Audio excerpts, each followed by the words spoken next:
안녕하세요. 반갑습니다. 비트코인 연습방입니다. 이 상장사들 비트코인 보유량 100만 BTC를 돌파했다라는 기사 먼저 전해드리도록 하겠습니다. 도움이 되시다면 좋아요, 구독, 댓글, 알림 설정하셔서 최대한 빠르게 정보 받아보시길 바라겠습니다. 자, 상장사들, 기업들의 비트코인 보유량이 계속해서 증가 추세를 이어가고 있습니다. 가격이 조정세가 와도 기업들은 멈추지 않고 비트코인을 계속해서 사들이고 있는데요. 지금 상장사들이 보유한 비트코인 양만 해도 100만 BTC가 넘었다라는 거고요. 총 보유량이 이제 100만 632 BTC에 달하고 가치로만 약 1,100억 달러에 이르는 규모라고 합니다. 자, 스트래티지 같은 경우는 지금 63만 6,505 BTC를 보유하면서 전체 보유량이 63.6%, 상당량을 지금 스트래티지가 많이 가지고 있고요. 상위 10개 기업이 지금 86만 BTC를 가지고 있으면서 전체 86%를 점유하고 있다라고 하고 있고요. 주요 보유 기업으로 이제 보면 2위가 이제 마라홀딩스라고 해서 지금 이제 그 채굴 기업이죠. 5만 639 BTC, 그리고 21 캐피털이 4만 3,514 BTC. 여기 이제 태도도 들어가 있고 많이들 들어가 있죠. 그래서 아무래도 이제 그 힘으로 지금 많이 올리고 있고 아마 마라홀딩스를 뛰어넘을 가능성들도 있어 보여요. 자, 비트코인 스탠다드 트레저리 같은 경우는 이제 3만 21 BTC, 그리고 최근에 이제 상장을 했죠. 피터 틸이 투자에서 굉장히 유명한 이 블리시라는 거래소도 2만 4천 BTC를 보유했다라고 하고 있어요. 그래서 전체적으로 지금 이 트렌드, 기업들이 비트코인 보유 트렌드는 2020년 스트래티지가 대규모 매입을 시작하면서 이제 본격화됐고 2024년에 메타플래닛이 합류하면서 가속화가 됐죠. 하지만 이제 메타플래닛은 이제 순위에서 많이 멀어졌어요, 오히려. 다른 기업들이 워낙 이제 빠르게 치고 올라와서 그렇죠. 그리고 최근에 그런데도 이제 주가는 오히려 이제 하락세, 조정세가 조금씩 나오고 있죠. 비트코인 조정세에 맞춰서 또 조정이 나오는 거라고도 볼 수 있고요. 자, 기관 BTC 전략적 투자 규모 올 들어 매달 증가세다라는 기사요. 보시면 전체적으로 이 매 달마다 지금 비트코인을 모아가는 이 기업들의 보유량들이 계속해서 증가하고 있다라는 거예요. 한눈에 보이시죠? 이렇게 차트로 보면은 명확하게 지금 이제 그 이해하기가 쉽게 보이는데 전체적인 상승 추세가 계속해서 이어지고 있다라는 거예요. 이 말은 결국에는 기관들이 비트코인 매집을 계속해서 늘려가고 있다. 그리고 기업들조차 이제 상장사들도 늘어나고 비상장사들도 이제 비트코인을 매집하고 있기 때문에 아직 이제 그 명확하게 수치로 드러나지 않는 것들도 분명히 있어요. 그래서 그런 부분들까지 하면 굉장히 많은 기업들이 지금 들어오고 있다라는 걸 알 수가 있고요.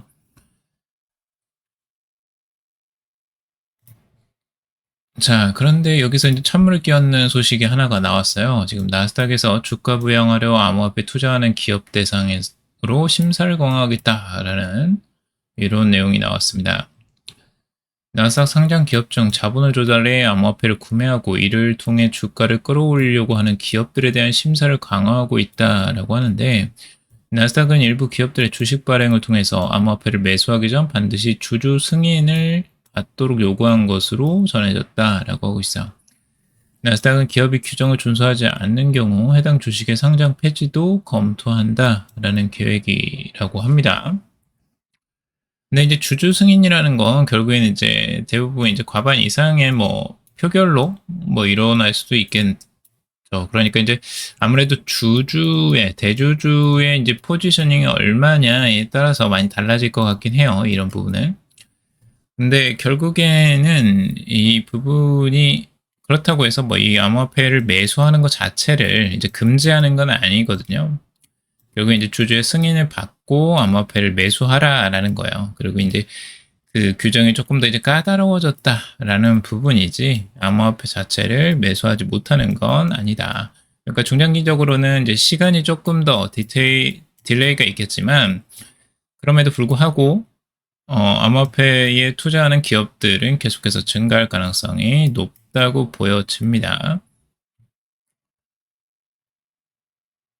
시장에 이제 진입하는 속도를 좀 늦추는 거지, 이 자체가 아예 멈추게 하지는 못한다라는 거고. 자, 그리고 생각해 보세요. 트럼프의 기업도 지금 이 트레저리를 하고 있어요. 대통령이 하고 있는 거예요, 대통령이. 근데 대통령이 한다는데 지금 나스닥이 지금 그걸 막는다고 할 수가 없죠.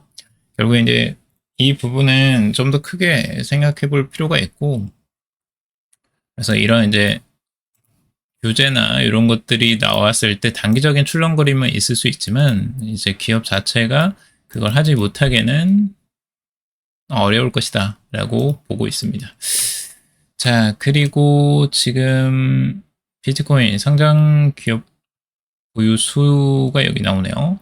이거는 뭐 넘어가도록 하고요.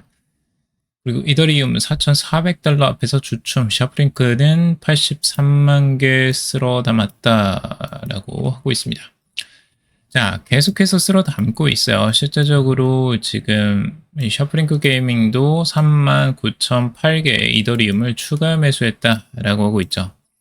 자, 이더리움 트레저리 기업으로 가장 이제 첫 번째 눈에 띄는 이 기업이었는데 지금 2위로 이제 물려놨죠. 우선은 그래도 계속해서 보유량을 늘려가고 있어요. 총 83만 7,230개를 이미 보유를 했고요. 비트마인이 지금 이제 190만 개고요. 비트마인이 확실히 속도가 좀 빨라요. 훨씬 더 빠르게 지금 증가하고 있고 거의 2배를 가지고 있죠, 지금. 앞으로 600만 개를 향해서 비트마인은 가고 있고, 이 샤프링크 게이밍도 계속해서 증가를 할 것으로 보여집니다. 이더리움을 계속해서 매수해 나갈 것으로 보여져요. 그러니까 지금 오히려 저렴하게 조정이 나왔을 때 저렴하게 살 수 있기 때문에 더 좋아하겠죠, 오히려. 그리고 여기서 이제 전문가들이 개인 투자자들이 단기 변동성을 우려하는 것과 달리 기관이 보유량을 늘리는 움직임은 중장기 상승 가능성을 키우는 요소다라고 평가를 하고 있어요. 그리고 기관은 불확실성 구간에서 오히려 물량을 쌓는 경우가 많다라고 이야기를 하고 있죠. 애널리스트가 이런 이야기를 합니다. 명확하죠. 이게 저도 예전에 여러 번 말씀을 드렸지만 기관은 이런 불확실하고 조정세가 나오고 다들 두려워할 때, 이럴 때 오히려 물량을 쌓아간다라고 여러 번 말씀을 드렸었어요. 그래서 여러분들도 오히려 두려움에 계속해서 조금씩 이제 모아가는 전략이 가장 좀 탁월한 전략이 될 것이다 라고 말씀을 드렸고요. 그리고 샤프링크의 이더리움 누적 매임은 시장의 장기적인 신뢰 신호다라고 여기서 이야기를 하고 있죠. 샤프링크도 결국에 이더리움을 계속해서 신뢰하니까 이렇게 조정세가 나오더라도 매수를 하고 있는 거죠. 네, 장기적인 신뢰 신호, 네, 명확하다라고 볼 수가 있습니다. 그러니까 단기에 이렇게 흔들림이 없어요. 실제적으로 기관들은 명확한 이 비전과 계획들이 있기 때문에 이런 부분에 뭐 흔들리면서 이번에 못 사겠는데 이번에 떨어져서 어떡해 막 이렇게 걱정하면서 하지 않는다는 거죠. 이런 투자법을 배울 필요가 있습니다. 자, 기관 고래 대규모 이더 매집 정황, 여기서도 매집 정황이 이제 나오죠. 그래서 온체인 데이터에 이런 것들이 이제 다 뜨거든요. 결국에 이제 비트마인 주소에서 48,225 비트 이더가 비트고에 출금했다라고 여기서 나오고요. OKX에서 12,692이더를 출금했고 또 다른 신규 주소 2개도 18,000개 그리고 3,382더를 출금했다라고 하고 있어요. 그러니까 고래들은 계속해서 매집을 해 나가고 있다. 기관과 고래들은 이 부분을 볼 수가 있고요. 유동성 말라붙는 이더리움 시장 폭발적 랠리의 전조인가라는 기사예요. 자, 온제인 지표가 계속해서 이제 강력한 매수 압력을 보여주고 있다라고 하고 있죠. 중앙거래소 내 이더리움 보유량이 1740만 개로 2021년 이후 최저치를 기록했다라는 겁니다. 이더리움은 최근 들어서 이 거래소 보유량이 급격하게 하락하는 추세를 보여주고 있어요. 그만큼 최근에 이더리움에 대한 수요가 이제 급증하고 있다라는 걸 보여주고 있고, 1070만 이더가 이제 콜드월렛, 스테이킹, 기관 투자 상품으로 이동을 했다라고 하고 있죠. 그러니까 장기 보관 쪽으로 대부분 간 거예요. 콜드월렛에 들어간 거랑 스테이킹이랑 뭐 기관 투자 상품 뭐 이런 쪽으로. 그리고 아까 말씀드렸던 누적된 이더리움 매집량들이 여기서 나오고 있고, 그리고 전체 유통량이 30%에 해당하는 3,560만 이더가 스테이킹이 되어 있다라고 하고 있어요. 그만큼 장기적인 이 물량들이 지금 이제 다 스테이킹이 되어 있다라고 볼 수가 있고, 이 밸리데이터 진입 대기 물량만 지금 86만 이더에 달한다고 합니다. 평균 약 2.9% 수익률을 제공하면서 기관 자금 유입이 확대되고 있고, 규제 명확화로 스테이킹 서비스가 증권으로 간주되지 않으면서 추가 성장 동력을 마련됐다라고 이야기를 하고 있습니다. 자, 그리고 RWA 토크나 2025년 벤처 캐피털의 새 중심축으로라는 기사고요. 자, RWA, 이 리얼 월드 에셋이라는 이 블록체인 기반 실물 자산 토크나 시장이 이 폭발적 성장세를 보이면서 2025년 벤처 캐피털 업계의 핵심 키워드로 자리 잡고 있다라고 하고 있습니다. 자, 기관 투자들이 RWA 토큰화를 이제 새로운 수익 창출 수단으로 주목을 하고 있어요. 지금 올해 토큰화 자산 시장 규모만 이 150억 달러, 약 20조 원에 달하고 20조 원에서 38조 원까지 지금 확대될 것으로 기대를 하고 있고, 거의 2배 가까이 성장을 했다라고 하고 있습니다. 지금 이런 이제 투자 환경 자체가 완전히 새로운 그 시장이 열렸다라고 보시면 돼요. 지금 기존 시장에서 완전 새로운 시장이 열린 거예요. 그렇기 때문에 이 벤처 캐피털도 굉장히 이런 기회를 놓치지 않기 위해서 열심히 또 투자를 하고 있는 거고요. 자, 그래서 주목해야 될 게 뭐냐? 결국에는 이 이더리움의 존재라는 거예요. 이 글로벌 결제, 보안, 데이터 투명성 인프라에서 입지를 다진 이더리움의 RWA 시장에서도 사실상 표준 플랫폼 역할을 하고 있다라고 하는 거죠. 기술적 안정성과 신뢰성을 기반으로 실제 자산 가치를 안전하게 데이터로 옮기는 메커니즘이 핵심 경쟁력이 되고 있다라고 하고 있습니다. 중요한 거죠. 결국에는 RWA 시장에서 핵심은 무엇이냐? 결국엔 이더리움이다 라고 이야기를 하고 있어요. 그 모든 그 자산들, 이 엄청난 자산들이 이제 부동산, 뭐 주식, 뭐 예술품까지 모든 것들이 다 이제 토큰화가 되는데, 그 토큰화가 되기 위해서는 네트워크가 필요하잖아요. 블록체인 네트워크. 결국에는 가장 선호하는 게 지금 이더리움일 수밖에 없다라는 거고요. 왜 그러냐면 결국에는 가장 장기적으로 안정적인 블록체인 네트워크를 유지해 왔기 때문이다 라는 거죠. 김서준 대표도 이 RWA가 차세대 킬러다, 혁신 금융시장으로 자리 잡을 것이다 라고 이야기를 하고 있죠. 결국에 RWA 시장은 정말 엄청나게 이제 부상할 것으로 보여져요. 이 시장 자체가 엄청나게 커질 것으로 보여지고, 그렇기 때문에 우리가 이제 그 시장 자체에 대한 관심을 가져야 되겠죠. 그래서 앞으로 부동산, 뭐 탄소 배출권, 예술품 등 다양한 실물 자산이 디지털화된 인프라 위로 옮겨갈 것이다. 그래서 새로운 금융 생태계를 열 것이다 라고 강조를 하고 있죠. 아마 이 시장이나 이 거래소가 따로 생겨날 가능성도 있고요. 아니면 지금 기존의 뭐 거래소에서 그걸 이제 전담을 할 수도 있고요. 근데 다른 거래소가 좀 생겼으면 좋겠어요. 지금 있는 거래소들보다.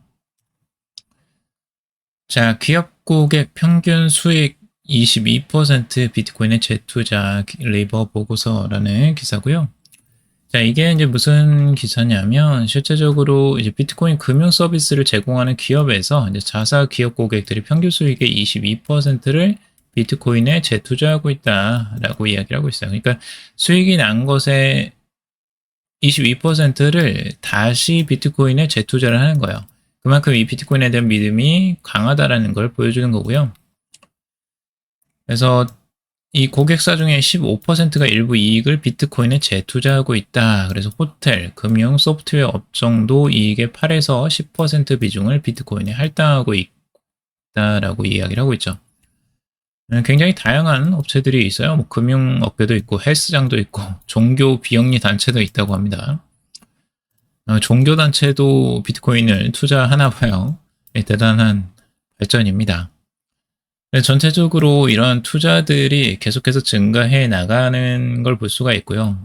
이 고객들이 올해만 84,000 BTC나 지금 확보를 했다라고 하고 있어요. 84,000 BTC면 상당히 많은 양입니다. 그래서 아까 비트 마라홀딩스 같은 경우도 5만 개 정도 가지고 있었잖아요. 그게 2위예요. 그러니까 이 정도는 정말 엄청난 양이라고 볼 수가 있죠. 84,000 BTC는.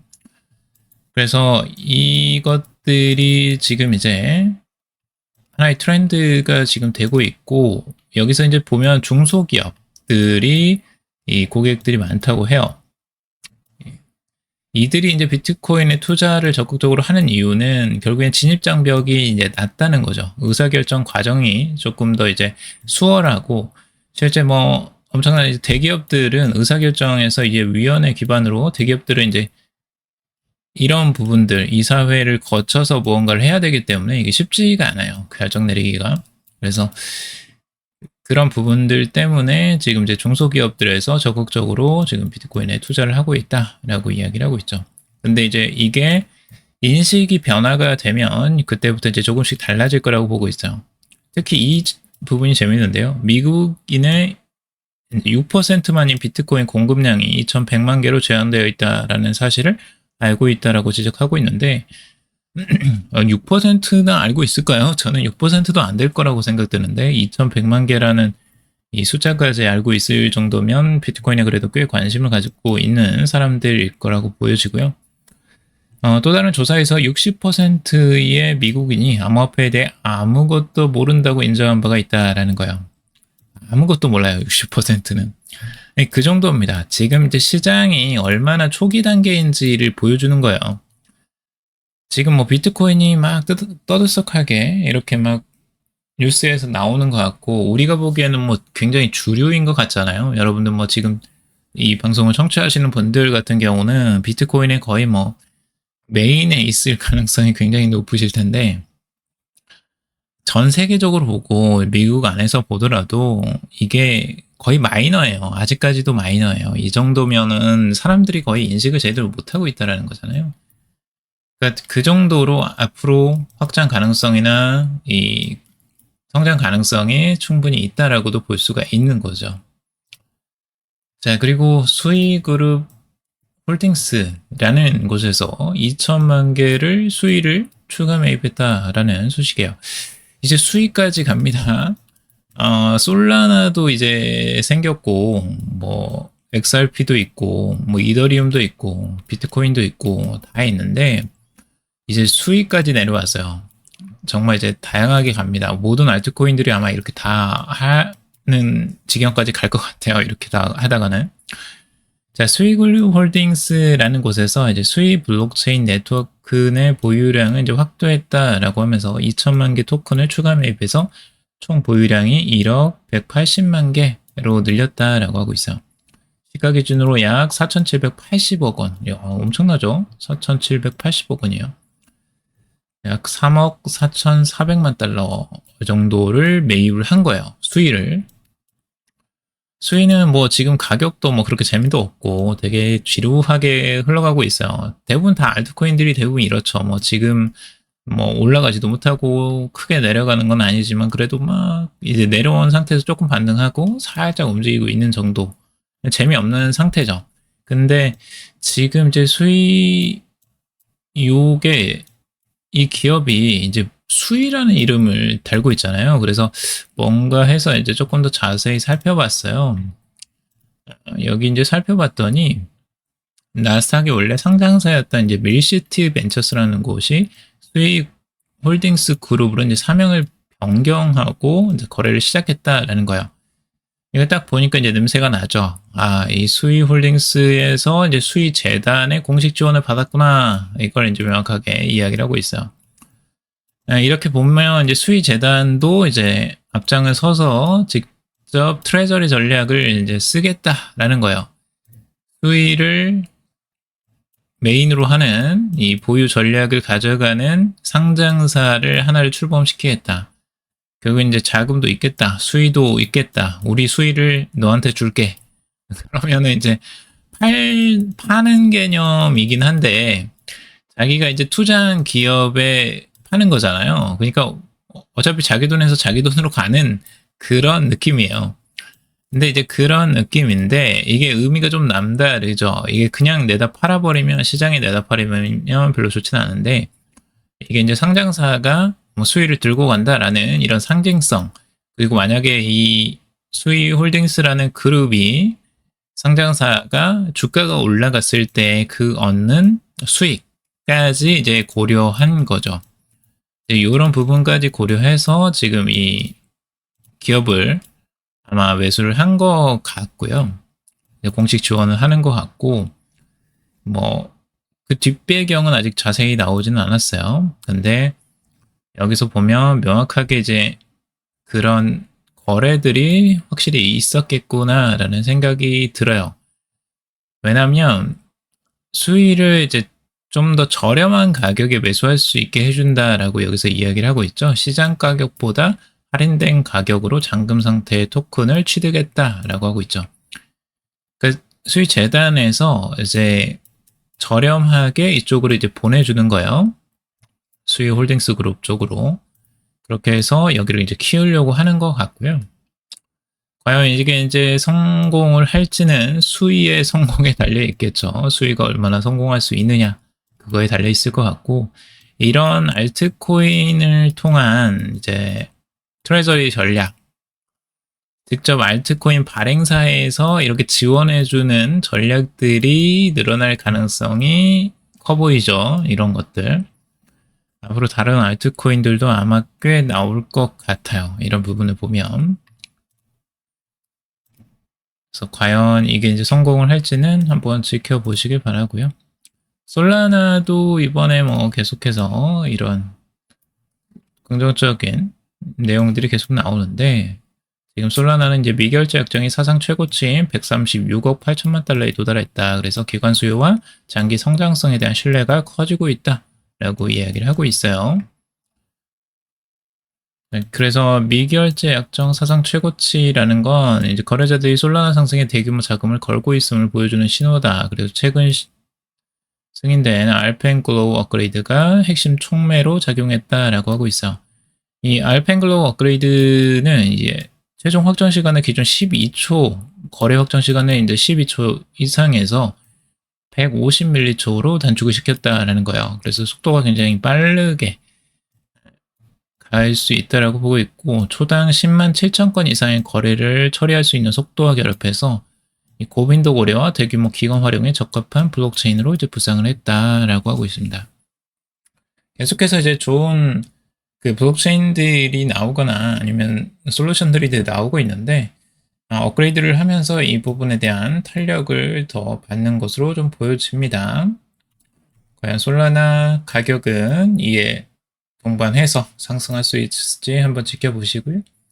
그리고 홍콩 상장사 윙펑 파이낸셜 BTC 솔라나 비축 계획이라고 하고 있어요.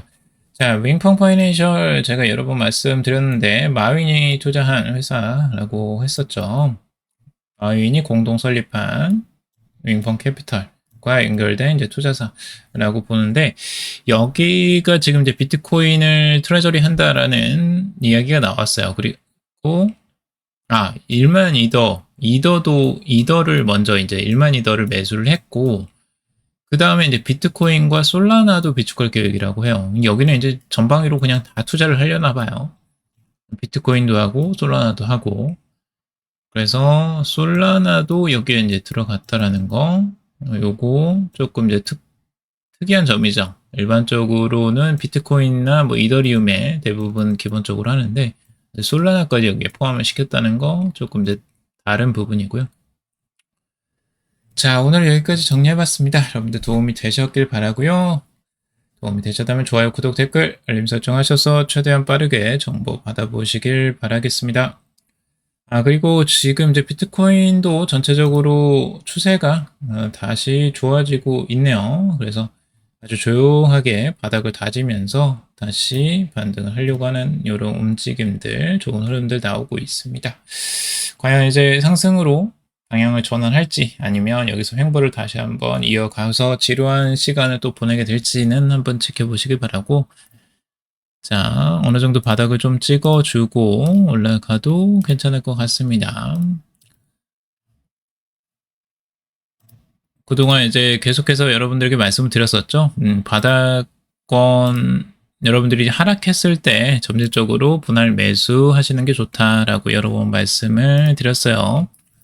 너무 두려워하지 마시고 그런 부분들을 잘 전략적으로 세워서 투자하시라고 말씀을 드렸습니다. 자, 오늘 여기까지 정리해봤습니다. 투자에 관련된 정보들 참고사항일 뿐이고 조언이 아니니 투자하실 때 여러분들 스스로 꼭 판단하시고 결정하시길 바라겠습니다. 금일도 방송 들어주셔서 감사합니다.